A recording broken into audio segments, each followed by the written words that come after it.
There was once a time when Luna Nozawa stood as a symbol of innocence and youthful promise in Los Angeles. But now, in a shocking turn of events that has left fans speechless, Luna finds herself in a deadly spiral, armed, unstable, and dangerous. What happened to the bright young woman who wanted nothing more than to heal the wounds of her family and find love on her own terms? The bold and the beautiful has taken Luna on a descent into darkness, and it's impossible to look away. It all began with the tangled web of secrets involving her mother Poppy, her connection to the Finnegan family, and her growing obsession with acceptance. Luna's fragile emotional state began to unravel quietly, first with mistrust, then isolation. But now, it has exploded into full-blown violence.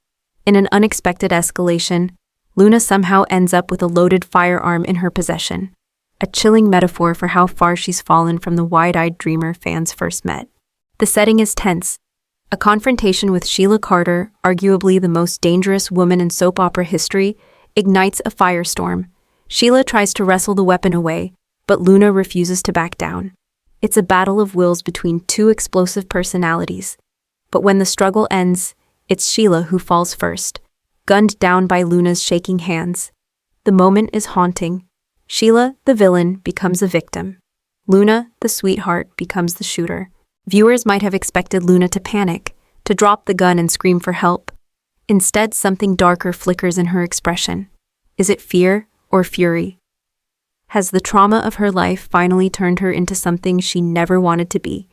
And more importantly, has the gun become her only way to be heard? What makes this twist even more heartbreaking is that Luna's actions don't come from malice. They come from desperation. Her world has collapsed around her. She believes no one is listening. Finn has kept his distance. Steffy has treated her like a threat. Even RJ, the young man she once adored, seems powerless to help. Alone and afraid, Luna sees the gun not as a weapon, but as a voice. This single gunshot changes everything. It sends ripples through the Forrester and Finnegan families. It redefines Luna in the eyes of the public and her father. And worst of all, it sets the stage for more bloodshed. Because Luna isn't done yet, unstable and emotional, she begins to spiral even further. The weapon is still in her hands. Her thoughts are frantic. Is she protecting herself or punishing the world for pushing her to the edge? As sirens wail in the distance, viewers are left on the edge of their seats. What will Luna do next? Who will try to stop her? And how far is she willing to go before someone finally pulls the plug? In soap operas, the line between hero and villain is always blurred. But for Luna, this may be the moment she crosses it for good. The Forrester mansion is no stranger to drama, but on this fateful day, its walls are about to witness something far more tragic than scandal or heartbreak. As Luna Nozawa's hands tremble around the trigger and Sheila bleeds out at her feet, another figure steps into the line of fire, Liam Spencer. Always the peacemaker, always trying to do what's right, Liam has no idea what's waiting for him as he rushes onto the scene. He hears shouting, a crash, then a scream. His instincts take over. He doesn't wait for backup. He runs toward the chaos, not away from it. And that decision may cost him everything. Luna turns, gun still raised, eyes wide with a mixture of confusion and desperation. To her, Liam is another threat. Another person trying to silence her.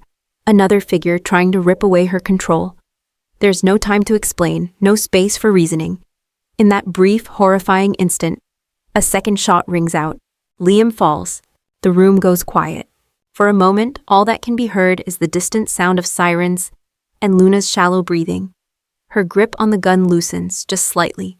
Blood begins to pool beneath Liam's body as he lies unconscious, caught in the crossfire of a story that should have never involved him. Back at the hospital, panic erupts. Hope Logan, hearing the news, breaks down in tears. Steffy, still reeling from what happened with Sheila, is stunned speechless. Ridge, Brooke, and even Thomas rush to gather updates. And Finn, torn between his Hippocratic duty and personal horror, must decide whether to operate on Liam or Luna first. Both are critical, both are victims, but only one operating room is free. This is the moment that tests everyone's loyalty. Flashbacks flood the minds of those who love Liam, his first wedding to Steffy, the birth of Beth, the countless times he stood by Hope's side through grief and uncertainty. Now he lies broken and unconscious, his fate unknown. The soap world pauses with bated breath. But what makes this storyline especially devastating is the randomness of it all. Liam wasn't part of Luna's descent. He didn't provoke her, didn't threaten her. He was merely trying to prevent further harm. In many ways, his injury is the purest form of tragedy. A good man caught in a bad moment, with no warning, no protection, and no second chance. Doctors scramble, Finn's hands shake as he preps for surgery. Hope refuses to leave the waiting room, staring at her phone, waiting for a miracle. Steffy stands alone by the window, her mind already swirling with guilt. Because deep down, she knows what this means. Luna has crossed the line, and Liam, the man she barely knew, has paid the price. As this chapter ends, viewers are left wondering, if Liam dies, will anyone be able to forgive Luna? And if he survives, will he ever be the same? The night is heavy with dread at the Forrester estate. Liam lies motionless in a hospital bed. Sheila is clinging to life with one fewer toe and 100 new enemies. But it's Luna, once innocent, now dangerously unhinged, who remains the wild card. And standing in her path is Steffy Forrester, ready to do whatever it takes to end the nightmare. Word of Luna's involvement reaches Steffy while she's still processing the horror of Liam's shooting. A nurse utters the name Luna, and Steffy's breath catches in her throat. Not Luna, not Finn's daughter, not the girl I tried so hard to trust. But there's no room for shock. Not now. There's only rage and action. Steffy storms back to the mansion, her steps fueled by a mother's fury and a survivor's instinct. She doesn't wait for police. She doesn't call Ridge. She moves with terrifying clarity. And when she enters the grand foyer, she finds her target. Luna, pale and shaking, still holding the gun. For one agonizing moment, time slows. Steffy demands Luna drop the weapon. Her voice cuts like glass, calm but deadly. Luna flinches, the gun jerking slightly. She doesn't want to fight, not anymore. But she also doesn't want to surrender. Her face is a portrait of confusion, fear, and pain. "You don't understand," Luna whispers. "They were going to take everything. I had to do something." Steffy's eyes narrow. "You shot Sheila. You shot Liam. You think this is doing something?" Then Luna steps forward. Just one step, but it's too much. Steffy, already on edge, reacts in a flash. Her hand shoots out, grabs the pistol. The two women struggle, scratching, screaming, fighting for control. And then another shot echoes. This time, it's Steffy who pulls the trigger. The recoil snaps her back. Luna gasps, stumbling backward as a crimson stain blooms on her shoulder. She collapses to the floor, eyes wide, hands still outstretched. The silence is deafening. Steffy stands frozen, gun dangling in her grip, her breath ragged. What has she done? A million thoughts race through her head. Was it justified? Was she defending herself? Or did she just shoot the daughter of the man she loves in cold blood? As emergency sirens blare once more in the distance, Steffy drops the gun and falls to her knees beside Luna. She calls her name, checks for a pulse. Luna is alive, but barely. And in that moment, the reality sets in. She didn't just pull the trigger on Luna. She pulled the trigger on her own future. Because when Finn learns the truth, when he discovers that his wife shot his daughter, nothing will ever be the same again. The corridors of the hospital are colder than usual. Every beep of a heart monitor, every shuffle of medical staff, echoes in John Finn Finnegan's ears like the ticking of a bomb. He's performed thousands of surgeries, saved countless lives, but nothing has prepared him for the moment he's told that his daughter and his wife are both behind a shooting. When the call comes in, Finn is still in surgery. Liam Spencer is on the table, fighting for his life. Blood pools beneath the drape. Every second matters, yet all Finn can hear, somewhere in the back of his mind, is the voice of a nurse whispering, "Luna Nozawa's been shot. It was Steffy." Time stops. The scalpel in Finn's hand nearly slips. He recovers, but his heart drops to his feet. He forces himself to finish Liam's operation, but his thoughts are with Luna, with Steffy, with a gunshot that may have shattered his family. Once Liam is stable, Finn races down the hall. Nurses avert their gaze. No one wants to be the one to say it again. He reaches the ER and finds Luna on the table, unconscious, her skin pale. A fresh gunshot wound to the shoulder. Blood seeps through the gauze. Machines beep urgently. And Steffy is there, standing off to the side, staring blankly, eyes red, shoulders trembling. When their eyes meet, it's not with love, it's with dread. I didn't mean to. She came at me, Steffi says, her voice hollow. I tried to stop her. I told her to drop the gun. She didn't listen. Finn doesn't speak. He walks to Luna, brushes a lock of hair from her forehead. His little girl, his blood, hurt, broken, bleeding. Steffi inches closer. She shot Liam. She shot Sheila. She wasn't herself, Finn. You have to understand. But does he? What can a man understand in this situation? Finn is a doctor, a husband, a father. In this moment, he is all three, and none. His oath to save lives crashes head-on with his human need to protect his child. And the woman who shares his bed, his home, his future, just shot that child. The air is thick with impossible choices. Does he comfort his wife or confront her? Does he defend Luna or defend Steffi? More than anything, Finn wants to scream, to tear the walls apart, to stop the nightmare. But instead, he closes his eyes and takes a breath. I'm not just your husband right now, he says to Steffi, finally. I'm her father, and I need to know everything. Steffi begins to cry. Her strong facade collapses. She tells him everything, from the moment she entered the mansion to the final terrifying seconds when she pulled the trigger. Finn listens, but his heart cracks with every word. Because no matter how this ends, whether Luna survives or not, his family will never be whole again. The surgical lights burn bright as Luna Nozawa's life hangs by a thread. Nurses move with precision. Monitors scream warning signals. Doctors bark orders. But nothing in this moment is routine. Not when the patient on the table is Finn's daughter, and the bullet inside her was fired by the woman he loves. Outside the OR, time seems to freeze. Steffi sits alone, still in her blood-stained clothes. Her phone buzzes with missed calls. Reporters gather like vultures. But she can't move. She can't speak. All she can do is replay the moment over and over. Luna stepping forward, her finger tightening on the trigger, and Steffi making a split-second decision she'll regret for the rest of her life. Meanwhile, inside the operating room, the team fights to stabilize Luna's blood pressure. The bullet, they discover, ricocheted off a rib and tore through muscle, narrowly missing a major artery. It's a miracle. And yet, not all miracles end with healing. The latest spoilers have already sent shockwaves through the bold and the beautiful fandom. One of the 3 shooting victims won't survive surgery. The question burns hotter than ever, is Luna the one who dies? For a while, all signs point to yes. Sheila, despite losing another toe, is expected to recover fully. Liam, though in a coma, is stable. But Luna, sweet, impulsive, heartbroken Luna, is still unresponsive. Finn refuses to leave her side. He's exhausted, eyes hollow, hands trembling. A father's desperation is written in every breath he takes. Come back to me, baby girl, he whispers, placing his hand over hers. You're stronger than this. You're not done yet. But there's silence. Then the heart monitor begins to slow. Flatline. The room erupts into chaos. Defibrillators, CPR, more adrenaline. But nothing works. For a fleeting, shattering moment, Luna is gone.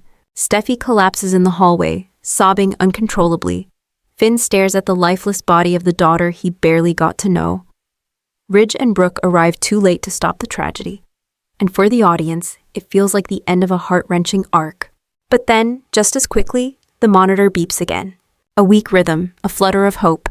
Luna gasps. She's alive. It's a miracle, or is it? Because rumors swirl that Luna's return might not be as simple as it seems. Could this be a dream sequence? A coma-induced hallucination? Or in classic B&B fashion, could Luna's death be faked to protect her from future threats? After all, it wouldn't be the first time the bold and the beautiful resurrected someone fans thought was gone for good. Finn himself is proof of that. So what's stopping the writers from pulling a similar trick with Luna? Is she really back?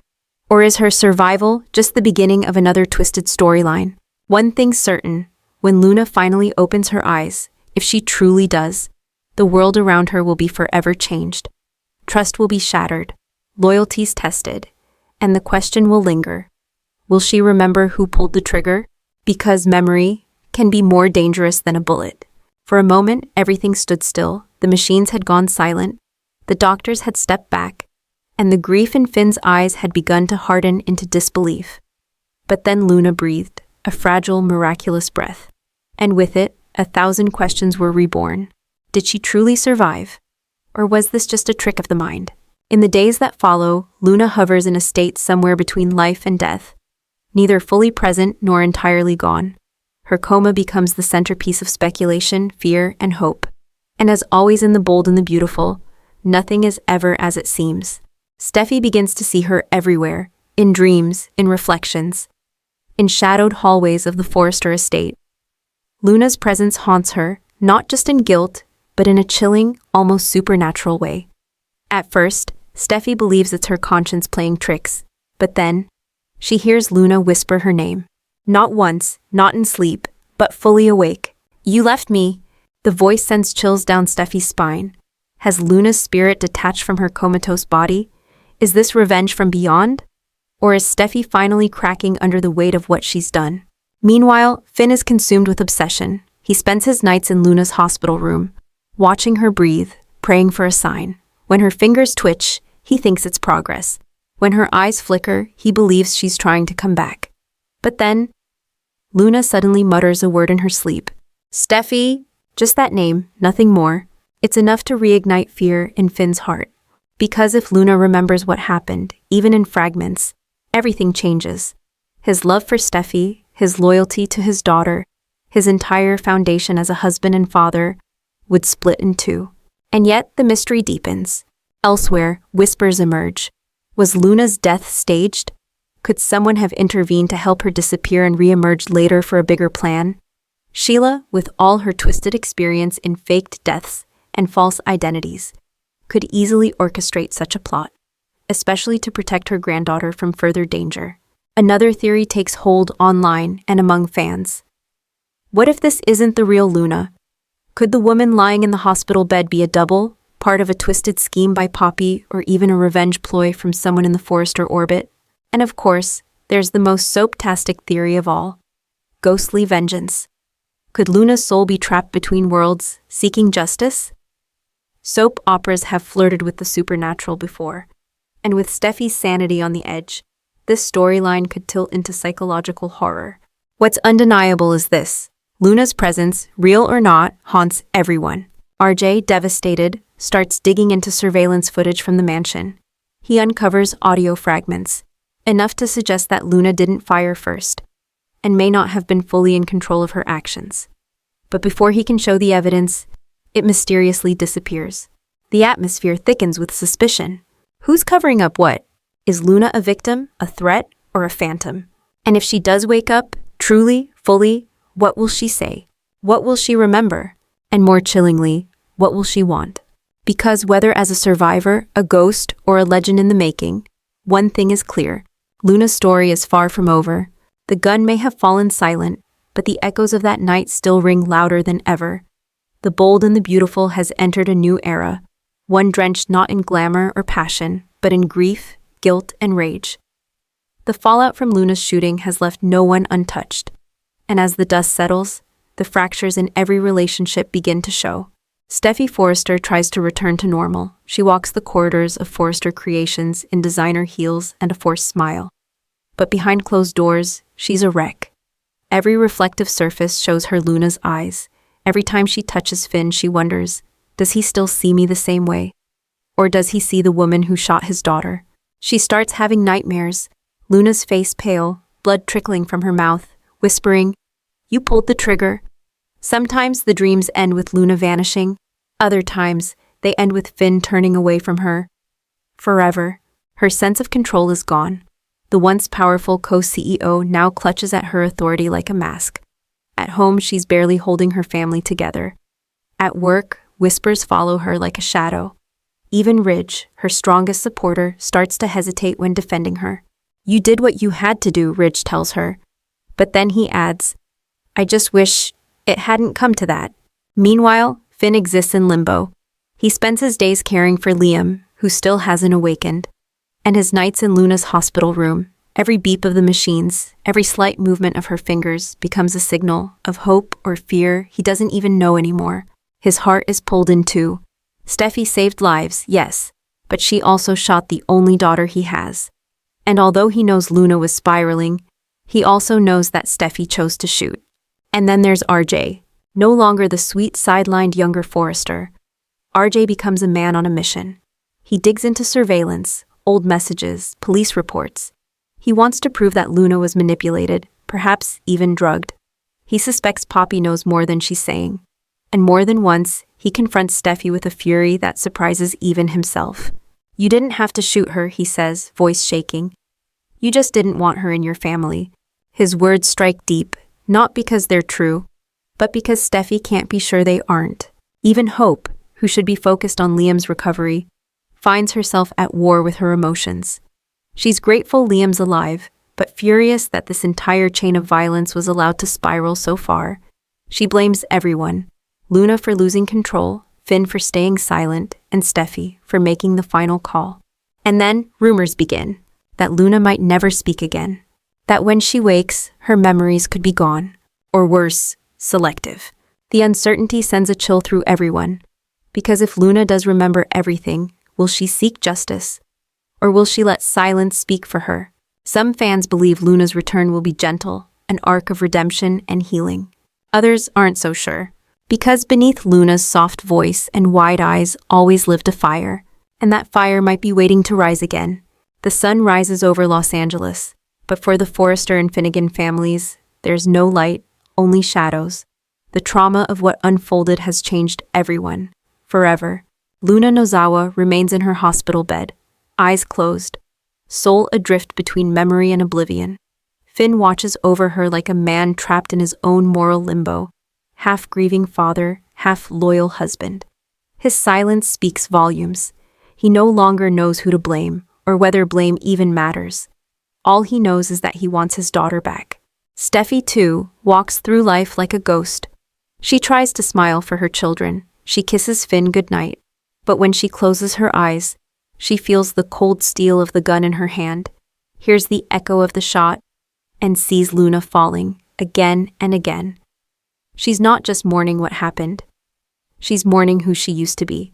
And then one day, a ripple of hope. Luna opens her eyes. She doesn't speak, doesn't scream, just blinks slowly, as if weighing reality itself. Finn's face lights up, filled with emotion. But Steffy's reaction is different. Cautious, tight, guarded. Because one question now hangs in the air, heavier than ever. What does Luna remember? The final scene cuts between characters. RJ holding his phone, staring at a mysterious message. She's awake. Be careful. Hope standing at Liam's bedside, whispering, "Come back. You're not done yet." Sheila, foot bandaged, grinning eerily from her recovery bed. And Luna, staring into the distance, her eyes hollow, yet burning with something unspoken. And then comes the voiceover that seals the moment. In a world of lies, love, and legacy, one bullet can change everything. Because this isn't just a story about a shooting. It's a story about power, about trauma, about what happens when secrets can no longer stay buried, and when choices made in an instant ripple through generations. As the bold and the beautiful moves forward, one thing is clear. The battle is far from over.